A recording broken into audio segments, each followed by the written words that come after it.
ถ้าเกิดคุณเดินทางข้ามเวลาไปฆ่าปู่ของตัวเองก่อนที่พ่อแม่ของคุณจะเกิดแล้วคุณจะมีตัวตนได้อย่างไรสวัสดีครับท่านผู้ชมอยู่กับช่อง JPS เล่าเรื่องวันนี้จะมาพูดถึงการเดินทางข้ามเวลาครับถ้าในอนาคตมนุษย์ผลิต Time Machine ได้เคยสงสัยไหมครับว่ามนุษย์จะสร้างเครื่องย้อนเวลาได้จริงๆในโลกของเราเนี่ยก็คือมันจะเปลี่ยนแปลงไปแค่ไหนลองนึกภาพดูถ้าตอนนี้คือปี2500ก็ได้กำลังยืนอยู่ในศูนย์วิจัยขนาดใหญ่ของโลกเทคโนโลยีล้ำหน้าจนเราไม่ได้แค่เดินทางไปดาวอังคารและเราสามารถเดินทางข้ามกาลเวลาได้จริงๆข้ามในอนาคตหรืออดีตก็ได้นะครับนักวิทยาศาสตร์เพิ่งประกาศความสำเร็จเครื่องย้อนเวลาเครื่องแรกของมนุษยชาติวันนี้เป็นวันที่พวกเขาทดลองส่งมนุษย์คนแรกกลับไปในอดีตแต่เกิดอะไรขึ้นถ้ามีบางอย่างผิดพลาดวันนี้เราจะมาพูดคุยกันหลายเรื่องนะครับไม่ว่าจะเป็นผลกระทบของการย้อนเวลาทฤษฎี Time Paradox หรือศีลธรรมของการเปลี่ยนอดีตคำถามที่น่าสนใจประมาณว่าสมมุติว่าคุณได้รับโอกาสเดินทางย้อนเวลากลับไป1ครั้งคุณจะไปที่ไหนจะเปลี่ยนอดีตหรือดูมันเฉยๆวิเคราะห์ผลกระทบเช่นเทคโนโลยีที่จะสามารถใช้ในทางที่ดีหรือว่ามันกลายเป็นหายนะอะไรแบบนี้ครับหรือว่าเรื่องที่ไอน์สไตน์เคยบอกว่าการเดินทางข้ามเวลานั้นเป็นไปได้ตามทฤษฎีสมรรถภาพและในอดีตมีนักวิชาการหรือนักวิทยาศาสตร์หลายคนที่พยายามพิสูจน์เรื่องนี้นะครับแต่อย่างที่บอกนะครับว่ามันเป็นทางทฤษฎีเท่านั้นเนาะในทางปฏิบัติยังไม่ได้นะครับแต่ถ้าวันหนึ่งมันเป็นจริงถ้ามีบริษัทหนึ่งเปิดขายตั๋วเดินทางข้ามเวลาเหมือนซื้อตั๋วเครื่องบินโลกจะเป็นยังไงนะครับมาพูดกันถึงแนวคิด Time Paradox ก่อนครับเป็นหัวข้อที่ถูกพูดถึงอย่างกว้างขวางนะครับในวงการฟิสิกส์และนักวิทยาศาสตร์เนาะเราจะให้ข้อมูลกันแบบละเอียดนิดหน่อยนะครับแต่ก็พูดผิดพลาดยังไงก็ขออภัยด้วยนะครับ รวมถึงแนวคิดจากนักคิดแล้วก็นักวิทยาศาสตร์ต่างๆ Time Paradox เนี่ยก็คือปริศนาการเวลานะครับคืออะไรนะครับ Paradox ก็ความขัดแย้งในตัวเอง Time Paradox เนี่ยหมายถึงความขัดแย้งทางตรรกะที่เกิดขึ้นเมื่อมีการเดินทางข้ามเวลาโดยเฉพาะเมื่อการกระทำในอดีตส่งผลให้เกิดผลลัพธ์ที่ขัดแย้งกับเงื่อนไขของตัวมันเองครับยกตัวอย่าง Grandfather Paradox ครับถ้านักเดินทางข้ามเวลาย้อนกลับไปฆ่าปู่ของตัวเองก่อนที่พ่อแม่ของเขาจะเกิดแล้วนักเดินทางข้ามเวลานั้นจะมีตัวตนได้อย่างไรใช่ไหม ถ้าคุณฆ่าปู่ก่อนที่เขาจะมีลูก ถ้าปู่ไม่มีลูกพ่อแม่คุณก็ไม่เกิด คุณก็ไม่เกิดไง ถ้าคุณไม่เกิดแล้วใครเป็นคนย้อนเวลากลับไปฆ่าปู่ใช่ไหมครับ ยกตัวอย่างนะครับBootstrap Paradox ครับปริศนาแห่งการไม่มีต้นกำเนิด สมมุติถ้าคุณเดินทางไปในอดีตแล้วให้บทกวีกับเชกสเปียร์นะครับก่อนที่เขาจะเขียนมันนะต่อมาเชกสเปียร์นำมันไปตีพิมพ์คุณกลับไปในอนาคตนะครับเห็นว่าบทกวีเนี้ยยังคงเป็นของเชกสเปียร์อยู่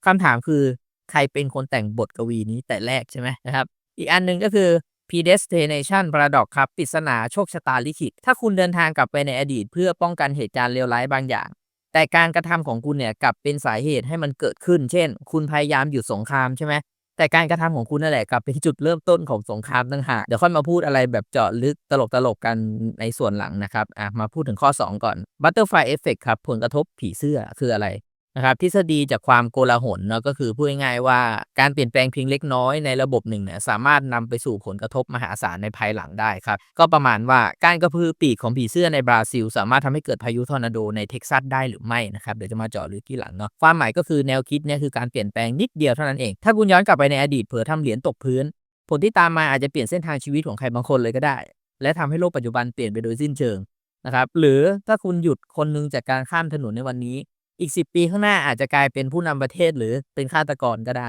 ซึ่งมันเริ่มต้นจากอะไรแบบนี้นะครับ3นักวิทยาศาสตร์และนักคิดที่พูดถึงปรากฏการณ์นี้นะครับความแตกต่างระหว่างอดีตปัจจุบันและอนาคตเป็นเพียงภาพลวงตาที่ดื้อรั้นเท่านั้นนะครับของอัลเบิร์ตไอน์สไตน์เนาะในทฤษฎีสัมพัทธภาพนะครับอย่างสตีเวนฮอว์กิงก็บอกไว้เหมือนกันเนาะถ้าการเดินทางข้ามเวลาเป็นไปได้จริงเอกภพคงมีวิธีป้องกันมัน ไม่เช่นนั้นเราคงเห็นนักเดินทางข้ามเวลาแล้วถูกไหมอย่างเลย์แบดบิลลี่ก็เหมือนกันนะครับ A Sound of Thunder เสียงฟ้าร้องนะครับเป็นตัวอย่างชัดเจนของ Butterfly Effect ตัวละครหลักเนี่ยย้อนเวลากลับไปในยุคไดโนเสาร์เนาะเผลอเหยียบผีเสื้อครับเมื่อกลับมาปัจจุบันโลกเปลี่ยนแปลงไปหมดเลยนะครับสรุปคือ Time Paradox เนี่ยพูดถึงปัญหาที่เกิดขึ้นเมื่อตรรกะของการย้อนเวลาเนี่ยมันไม่สมเหตุสมผลครับเช่นการเดินทางย้อนเวลาไปฆ่าปู่แบบเนี้ยแล้วก็ Butterfly Effect นะครับแล้วก็ในส่วนของนักวิทยาศาสตร์นักคิดไอน์สไตน์นะครับสตีเฟนฮอว์กิงอะไรแบบนี้เนาะเดี๋ยวค่อยย้อนกลับมาครับข้อ2ใครควรมีสิทธิ์ใช้ Time Machine ถ้าคนรวยใช้ย้อนเวลาเพื่อตัวเองให้ได้เปรียบลองจินตนาการดูว่า Time Machine นะครับไม่ใช่แค่เรื่องในนิยายแต่เป็นเทคโนโลยีที่มีอยู่จริงแต่ใครล่ะที่สมควรใช้มันใช่ไหมครับอันนี้คือถ้าใครฟังแล้วรู้สึกแบบมึงพูดช่องนี้พูดอะไรอยู่นะครับคือเพ้อเจ้อนะครับพูดฟุ้งไปเรื่อยๆนะครับในโลกของเราเทคโนโลยีทุกอย่างมักจะเริ่มต้นที่คนรวยและผู้มีอำนาจก่อนอยู่แล้วถูกไหม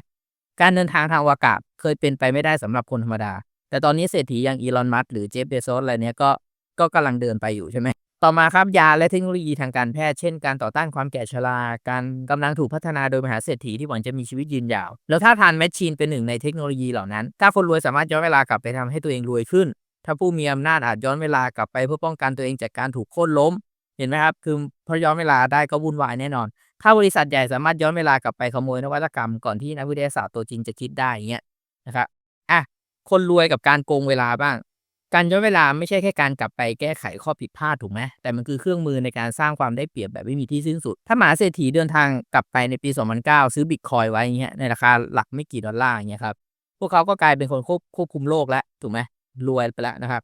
อีกข้อหนึ่งในประวัติศาสตร์นะครับการเปลี่ยนแปลงอำนาจที่เกิดขึ้นจากจุดพลิกผันเพียงเล็กน้อยถ้าผู้นำเผด็จการย้อนเวลากลับไปรอบสังหารผู้นำฝ่ายตรงข้ามก่อนที่เขาจะขึ้นสู่อำนาจถ้ารัฐบาลสามารถย้อนเวลาไปเปลี่ยนผลการเลือกตั้งโดยที่ไม่มีใครรู้อะไรแบบนี้ใช่ไหมมันก็ประหลาดใช่ไหมถ้าบริษัทใหญ่สามารถขโมยนวัตกรรมจากนักคิดอัจฉริยะได้ลองนึกภาพถ้า Apple Google Tesla สามารถข้ามเวลาย้อนไปย้อนมาล่วงหน้าอะไรแล้วแต่เนาะรู้ว่านักประดิษฐ์คนหนึ่งจะคิดค้นอะไรแบบเนี้ยพวกเขาก็ขโมยไอเดียนั้นมาก่อนใช่ไหมนักวิทยาศาสตร์หรือวิศวกรที่แท้จริงเนี่ยก็ไม่มีโอกาสจะจารึกชื่อของตนในประวัติศาสตร์และวงจรชนชั้นบางครับอาจกลายเป็นสิ่งที่เปลี่ยนแปลงไม่ได้นะคนจนจะไม่มีทางขึ้นมาเป็นคนรวยได้เพราะคนรวยสามารถย้อนเวลาไปล็อกผลลัพธ์คนที่มีโอกาสจะยิ่งมีโอกาสมากขึ้นส่วนคนที่ไม่มีโอกาสก็จะถูกทิ้งห่างออกไปเรื่อยๆนะครั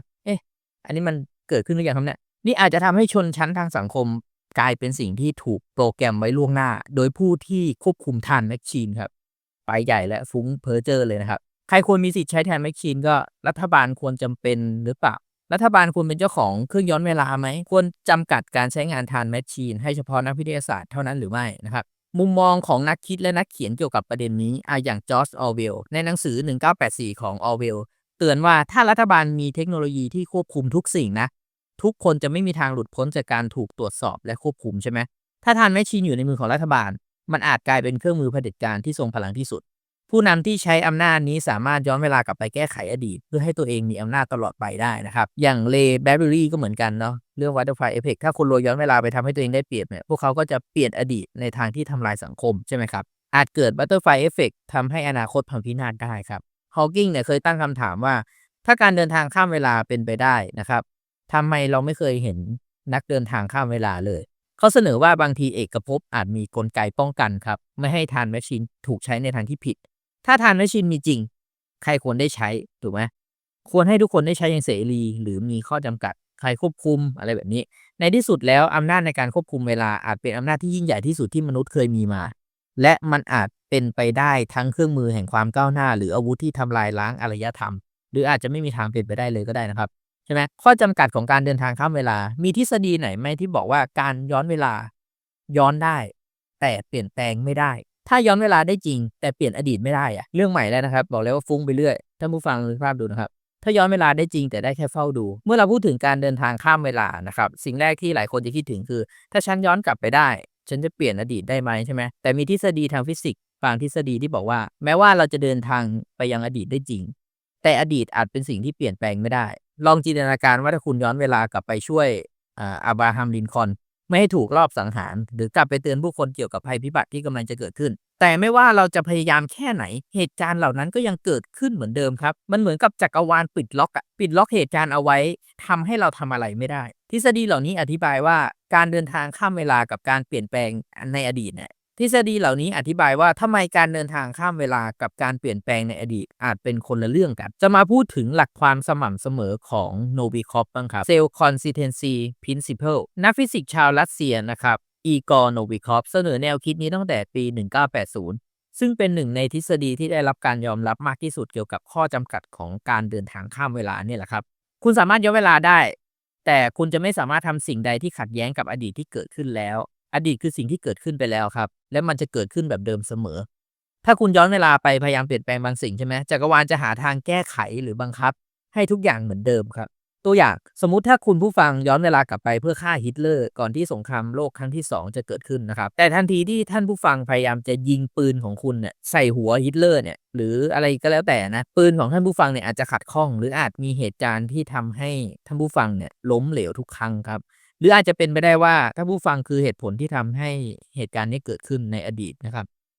บประมาณนั้นน่ะเช่นคุณอาจเป็นคนที่ทำให้ฮิตเลอร์มีเหตุผลในการทำสงครามตั้งแต่แรกก็ได้เป็นคุณนั่นแหละ ต่อมาทฤษฎีเส้นเวลาคงที่ครับแนวคิดนี้เป็นอีกทฤษฎีหนึ่งที่สอดคล้องกันนะครับโดยอธิบายว่าเวลาเป็นเส้นตรงไม่สามารถเปลี่ยนแปลงได้สิ่งที่เกิดขึ้นในอดีตจะต้องเกิดขึ้นเสมอถ้าคุณย้อนเวลาไปคุณอาจเป็นส่วนหนึ่งของเหตุการณ์ที่เกิดขึ้นแล้วเท่านั้นเองครับเป็นส่วนหนึ่งเท่านั้นเองไม่มีเส้นเวลาใหม่ที่ถูกสร้างขึ้นสิ่งที่คุณทำในอดีตเป็นสิ่งที่เคยเกิดขึ้นไปแล้วและไม่มีทางเปลี่ยนแปลงได้ ยกตัวอย่างในภาพยนตร์แฮร์รี่พอตเตอร์ก็ได้ครับแฮร์รี่เดินทางย้อนเวลาไปช่วยตัวเองจากผู้คุมวิญญาณแต่สิ่งที่เขาทำในอดีตคือสิ่งที่เคยเกิดขึ้นแล้วในเส้นเวลาเดิมหมายความว่าเขาไม่ได้เปลี่ยนแปลงอดีตแต่เป็นส่วนหนึ่งของอดีตเสมอมาโอ้ฟังแล้วโอ้อะไรครับเนี่ยสมมุติฐานการเซ็นเซอร์จักรวาลบ้างครับ Cosmic Censorship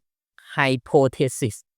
นักฟิสิกส์บางคนนะครับโรเจอร์เพนโรสนะครับเชื่อว่าจักรวาลมีกลไกป้องกันไม่ให้เกิดการเปลี่ยนแปลงในอดีตครับการย้อนเวลาอาจเป็นไปได้ในทางทฤษฎีแต่ถ้ามีใครพยายามจะทำสิ่งที่ขัดแย้งกับอดีตจักรวาลอาจสร้างเหตุการณ์บางอย่างขึ้นมาเพื่อป้องกันไม่ให้เกิดขึ้นครับตัวอย่างเช่นถ้าคุณพยายามย้อนเวลาไปเตือนคนเกี่ยวกับภัยพิบัติจักรวาลอาจทำให้คุณเนี่ยไม่สามารถสื่อสารได้แน่นอนหรืออาจทำให้เกิดเหตุการณ์บางอย่างที่ทำให้คุณล้มเหลวอยู่ดีเหมือนกับฮิตเลอร์นั่นแหละครับนั่นก็เป็นที่มาของประโยคที่ว่าจักรวาลอาจป้องกันไม่ให้ปริศนาการเวลาเกิดขึ้นได้ทีนี้จะมาพูดถึงวงจรเวลาครับเมื่อเรามอบให้กับคนยุคหินเรามาดูวงจรเวลาแบบตลกถ้าหากเราสามารถเดินทางย้อนเวลาไปได้เราเลือกที่จะเปลี่ยนแปลงอะไรใช่ไหมหรือบางทีสิ่งที่เราคิดว่าเปลี่ยนแปลงอาจเป็นเพียงวงจรที่เกิดขึ้นซ้ำแล้วซ้ำเล่าสิ่งที่เกิดขึ้นมาแล้วอาจเป็นสิ่งที่ถูกกำหนดให้ต้องเกิดขึ้นเสมอแหมพอพูดไปพูดมานึกถึงซีรีส์เรื่องดาร์กไงไม่รู้เนาะลองจินตนาการนะครับว่าเราเดินทางย้อนเวลากลับไปในยุคหินยุคที่มนุษย์ยังอาศัยอยู่ตามถ้ำใช้เครื่องมือหินหยาบๆล่าสัตว์ด้วยหอกไม้ไม่มีภาษาเขียนไม่มีอารยธรรมแล้วเราหยิบยื่นบางสิ่งให้พวกเขาเช่น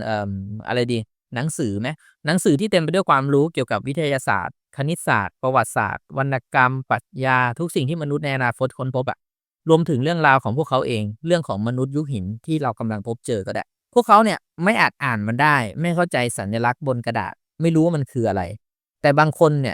งคนที่แตกต่างจากคนอื่นเนี่ยจ้องมองสัญลักษณ์นั้นเหล่านั้นด้วยความสงสัยใช่ไหมต้องมีสักคนแหละใช่ไหมพวกเขาพยายามเรียนแบบมันบนผนังถ้ำ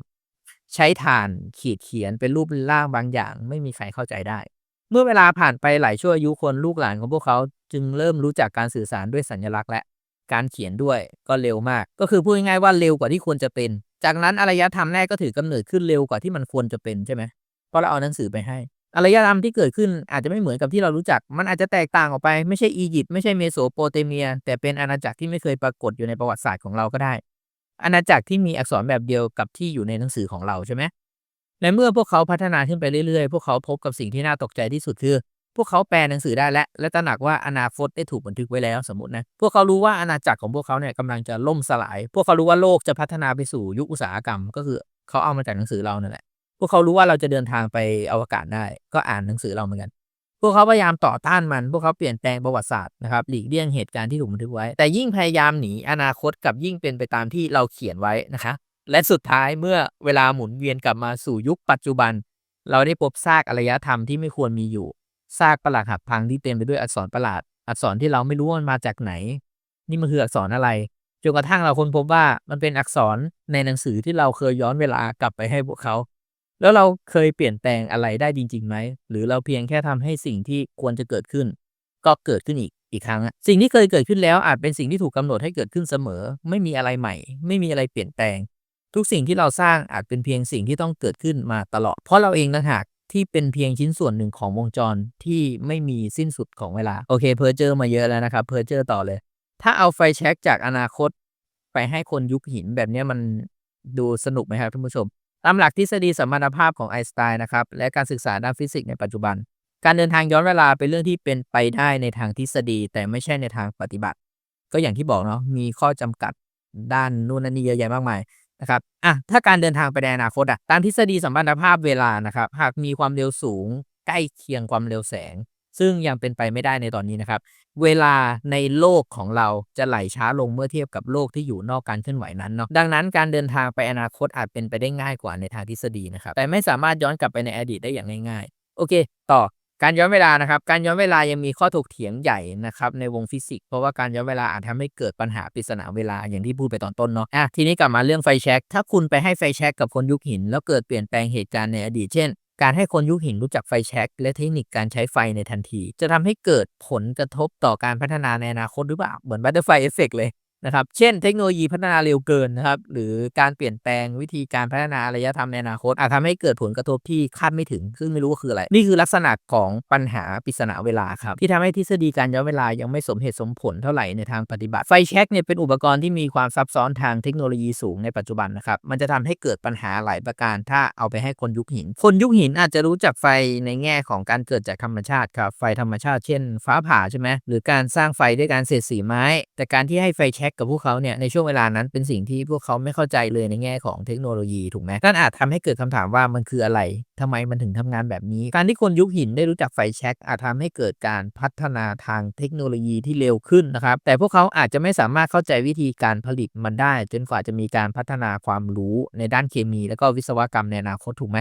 พวกเขาอาจจะนำมันไปใช้ในทางที่อาจจะไม่คาดคิดเช่นการใช้ไฟแช็กเป็นอาวุธหรืออะไรก็ได้หรือเครื่องมือในการล่าสัตว์ซึ่งอาจทำให้การพัฒนามนุษย์เนี่ยเปลี่ยนไปในทางที่มันไม่เป็นแบบที่มันเป็นมาถูกไหมอีกทฤษฎีหนึ่งครับทฤษฎีหลายโลกครับโลกหลายใบหลายกาลเวลาหลายจักรวาลอะไรแบบนี้อีกหนึ่งในมุมมองที่น่าสนใจคือทฤษฎีหลายจักรวาลนะครับซึ่งกล่าวว่าถ้าคุณย้อนเวลาไปในอดีตและเปลี่ยนแปลงบางอย่างนะครับมันอาจจะสร้างจักรวาลคู่ขนานขึ้นมาเอาละไปใหญ่โตเลยทีนี้โดยที่จักรวาลเดิมของคุณยังคงดำเนินปกติก็คือแยกล่างนั่นเองนะครับในกรณีนี้หากคุณให้ไฟแช็กกับคนยุคหินอาจทำให้เกิดจักรวาลใหม่นะตอนนั้นเลยนะครับที่แตกต่างจากจักรวาลเดิมที่คุณอยู่แต่ในจักรวาลเดิมยังคงเป็นเช่นเดิมไม่ได้เปลี่ยนแปลงไอ้เส้นทางนั้นก็เป็นเส้นทางของคนยุคหินที่ได้ไฟแช็กไปแบบนี้เหรอใช่ไหมครับอีกอันนึงผลกระทบจากการย้อนเวลาแน่นอนอย่างที่ผมพูดมาตั้งแต่ต้น Butterfly Effect อยู่แล้ว การย้อนเวลากลับไปในอดีตเปลี่ยนแปลงสิ่งเล็กๆเนี่ยอาจทำให้เกิดผลกระทบที่ไม่คาดคิดในอนาคตซึ่งในทฤษฎีของ